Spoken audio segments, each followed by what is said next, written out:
არაჟნის კონტეინერით საქართველოს სახელმწიფო საზღვრის უკანონო კვეთა ყოფილ პრეზიდენტს 12 წლითა და 6 თვით თავისუფლების დაკარგვად დაუჯდა. ამ დანაშაულისთვის ქართულ ციხეში ჯდომა უკრაინის მოქალაქეს 4 წელიწად ნახევარი მოუწევდა, თუმცა დამამძიმებელი გარემოებებისა და დანაშაულის რეციდივის გათვალისწინებით მოსამართლემ ნაწილობრივი შეკრებითობის პრინციპი გამოიყენა და საზღვრის უკანონო კვეთისთვის განსაზღვრულ სასჯელს საბიუჯეტო თანხების გაფლანგვის საქმეზე უკვე მისჯილი წლებიც დაუმატა. მიხეილ სააკაშვილის ცნობილი ხმის დამნაშავე ძირითადი სასჯელის საფუძველზე განსაზღვრა თავისუფლების აქტი პოლიციის და ერთვისოდი.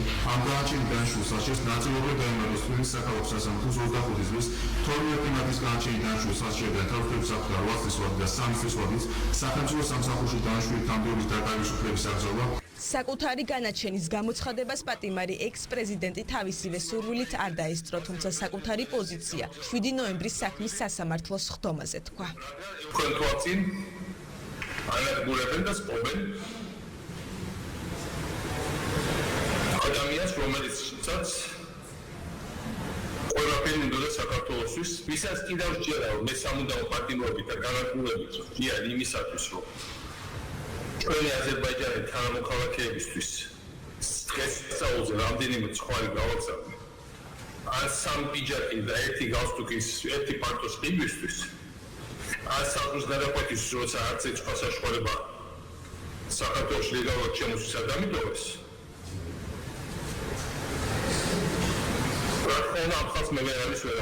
ის რაც მსჯავრდებულმა თქვა გაიმეორეს მისმა გულშემატკივრებმაც. ნაციონალური მოძრაობის წევრები ძებნილი ექს-პრეზიდენტის მიერ საზღვრის უკანონო კვეთაში დანაშაულს ვერ ხედავენ და საქმის პოლიტიკურ მოტივებზე საუბრობენ. არაფრად მიგვაჩნია ეს არაფრის მთქმელი უკანონო ბრალი ისჯება ამ ქვეყნის მთავარი მედასავლეთე პუტინის მთავარი მოწინააღმდეგე პოლიტიკოსი და ქართული თანამედროვე სახელმწიფოს შემქმნელი პრეზიდენტი სააკაშვილის სახით. საზღვრის კვეთაზე და საიმიგრაციო წესების დარღვევაზე მთელ მსოფლიოში ეს პრაქტიკაა, საქართველოშიც ასე ხდება. საიმიგრაციო დაკავების იზოლატორები 2-3 კვირა აჩერებენ ადამიანს და შემდეგ ან დეპორტაციას აკეთებენ, ან ქვეყანაში ტოვებენ, ან იღებენ შესაბამის გადაწყვეტილებას. საზღვრის კვეთაზე ფაქტიურად მაქსიმალურია 4 წელი, ხო, 5 წლამდეა. 4 წელს დაუმატა 8 წელი და კიდე 6 თვე, და გამოიყონა 12 წელი და 6 თვე. ისეთ ქმედებებზე, რაზეც ქართული ოცნების პირობებში სულ პოლიტიკურად მოტივირებულ დევნას თავი დავანებოთ, მსგავს სასჯელს ჩვენ ვერ ვნახავთ. განაჩენი, რომელიც სააკაშვილის დაცვის მხარემ პოლიტიკურად შეაფასა, სამართლებრივად ახსნა საქმის პროკურორმა. იმის გათვალისწინებით, რომ ბრალდებული წარსულში იყო ნასამართლები და მას შემდეგ ჰქონდა რიგი დანაშაულები ჩადენილი, ეს გამოდის დანაშაულის რეციდივის პირობებში ჩადენილი 2 დანაშაული და შესაბამისად მოსამართლეს ჰქონდა სრული უფლება გამოიყენებინა როგორც სრული შეკრება, ასევე ნაწილობრივ შეკრება. მიხეილ სააკაშვილისთვის გამოტანილ განაჩენს აფასებენ მმართველ გუნდშიც. ამბობენ, რომ ქვეყნიდან გაქცეულ უკრაინაში დამალულ და შემდეგ არაჟნის კონტეინერით საქართველოში შემოპარულ ექს-პრეზიდენტს უცხოელი აქტორებისგან კონკრეტული დაკვეთა და წინასწარ გაწერილი გეგმა ჰქონდა, რომლითაც ქვეყანა უნდა აერია. სააკაშვილის განაჩენის ფონზე არ უნდა დაგვავიწყდეს, რომ სააკაშვილის საქართველოში შემოპარება დაგეგმა და განახორციელა უკრაინის სამხედრო დაზვერვა. საქართველოში შემოპარებამდე რამდენიმე დღით ადრე სააკაშვილი იმყოფებოდა ბრიუსელში და შეხვდა ევროკომისიის და ევროპარლამენტის წარმომადგენლებს. ეს იმ დროს, როცა მას უკვე მისჯილი ჰქონდა 6 წლით თავისუფლების აღკვეთა გირგულიანის მკვლელობის და გელაშვილის ცემის საქმეებზე.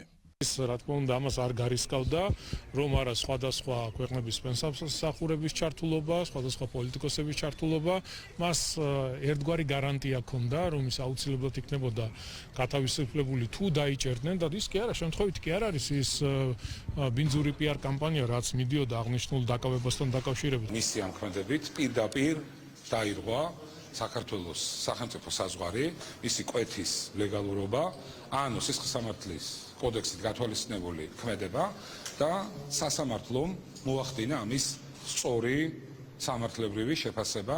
ერთ დღეს ადამიანი იმყოფებოდა ერთ ქვეყანაში, უკრაინაში, მეორე დღეს აღმოჩნდა საქართველოში საზღვრის წესების და პროცედურების გვერდის აუდიტ.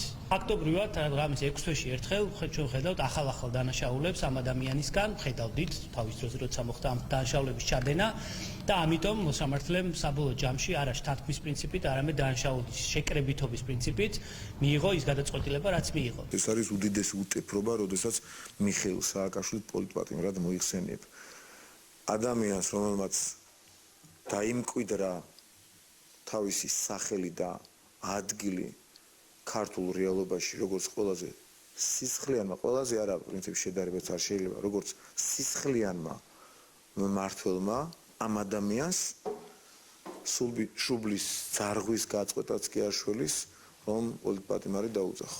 არაჟნის კონტეინერში დამალული ძებნილი ექს-პრეზიდენტი უკრაინიდან საქართველოში 2021 წლის 1 ოქტომბერს არჩევნების წინა დღეს შემოიბარა. თუმცა ფოთიდან თბილისამდე ფარულად ჩამოსული სამართალდამცველებმა მალევე დააკავეს. აღნიშნულ საქმეზე ბრალდება კიდევ 4 პირს. სატვირთო მანქანის მძღოლს და დანაშაულის დაფარვის მცდელობაში მხილებულ 3 ადამიანს აქვს წაყენებული.